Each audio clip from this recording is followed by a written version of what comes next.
Следующая буква Т. Она точно так же, как и П, включает в себя две фонемы. Т сильное с придыханием. Например, слово тал. Тальник.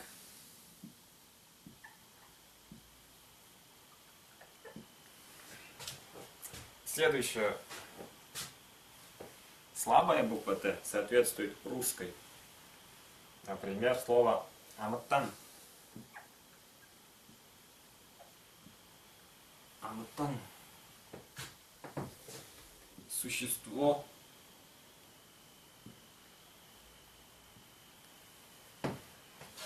Существо, животное. Вот. Следующая буква F. В туинском, исконно туинском языке ее такой буквы нет. Используется в заимствованных словах. Например, федерация.